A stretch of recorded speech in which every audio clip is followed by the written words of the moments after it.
Hello. Okay, so I wanted to give a talk, another talk on the Broad River Tactical Upper with the HITEC Arms silencer. And this is basically going to be my conclusions video after 1,500 rounds. I've put 1,500 rounds through this. Overall, I like it. I'm glad I purchased it. However, let's talk about reliability. Let's talk about accuracy first. Accuracy is good. It's real good. I can hit a basketball-sized target at 100 meters. That's what you expect out of a 9mm larger thing that's hitting out there. Reliability is good once you have figured out what sort of ammo she likes.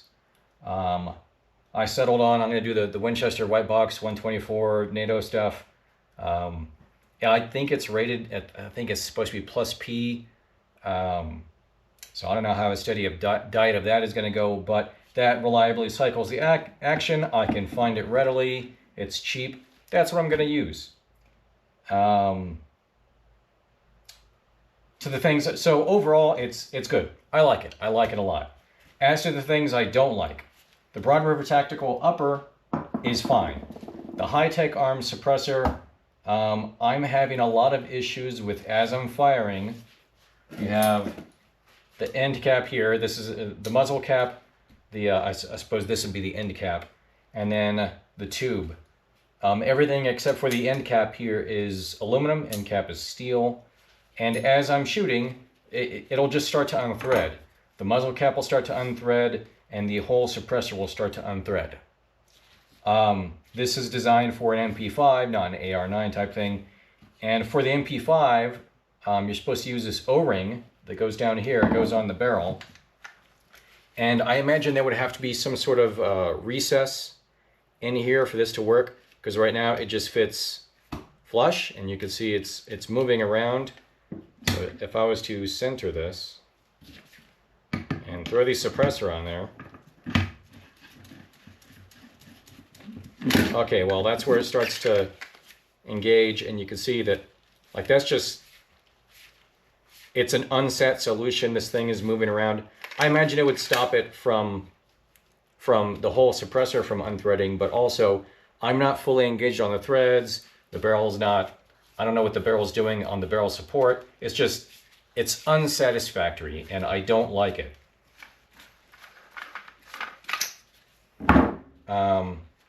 So that's a no-go. So overall recommendations from the factory, I would recommend not getting this set up right now. If you're okay with dealing with this, you know, every magazine you have to make sure that this is tight on, and I tighten it from up here because that way I tighten on the muzzle cap too. If you're okay with that, then sure.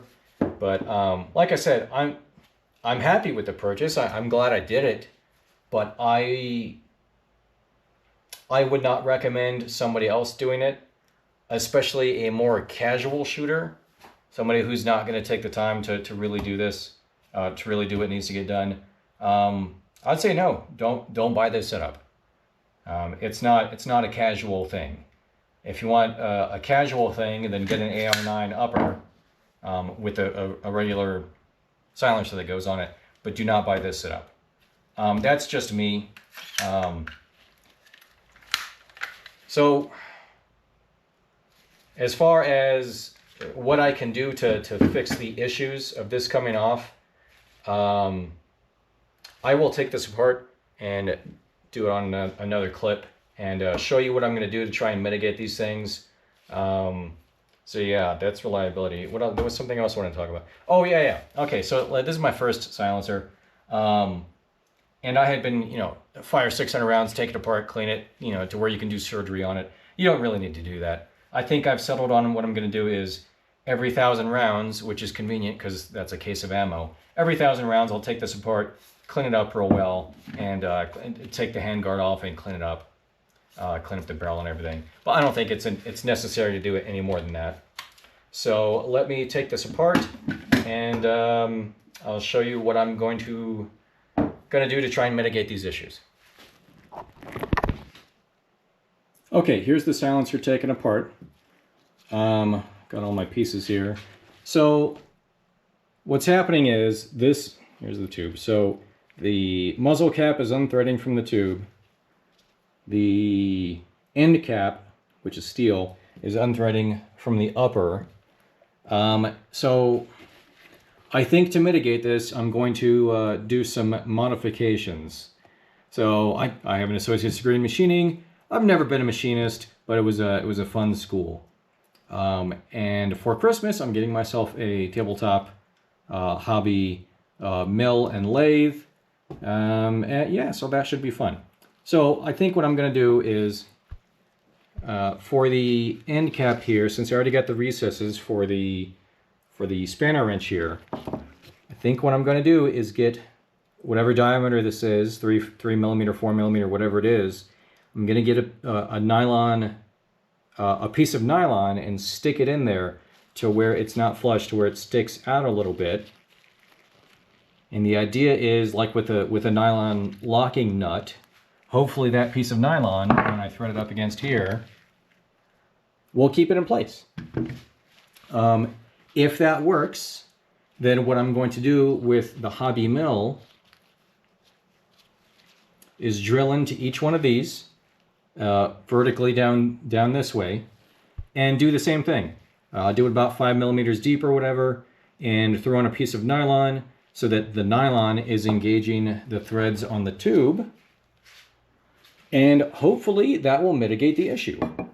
And this is a long-term thing because I got to buy the mill, so that'll be at least next year before I do any of this. So if anybody's actually watching the channel for information on this, if you have any suggestions on what to do, please make a comment or something, because otherwise I'm going to start drilling into stuff. But so that's my recommendations so far overall. I really like the thing. It's fun to shoot. I do have a case of 1,000 rounds I'm keeping in case, you know, somebody says, hey George, can we shoot your silencer? Yeah, sure, and we'll take it out, and I got 1,000 rounds and we'll go from there. But for a more serious use thing, if you wanted to use like this sort of setup in a competition, I wouldn't recommend it, because you can be shooting a lot of rounds. It's more dynamic, and if this thing comes loose, or any of these come loose, that's a bad day. So if anybody at HITEC Arms is watching, and you know, maybe in the future put some nylon locking in here, or some other sort of solution to where this does not happen, that'd be great. Yeah. So anyway, that's it. I think that's the conclusions for this playlist for now. And if anything else comes up, or when I do get the machine set up and I make the modifications, we'll go from there. Just as final note, so see the vise here, see the spanner wrench when things get tight and I'm having a hard time taking the end cap off and everything. This is what I do. I put it on there in the vise and I rotate. And that seems to be working pretty well.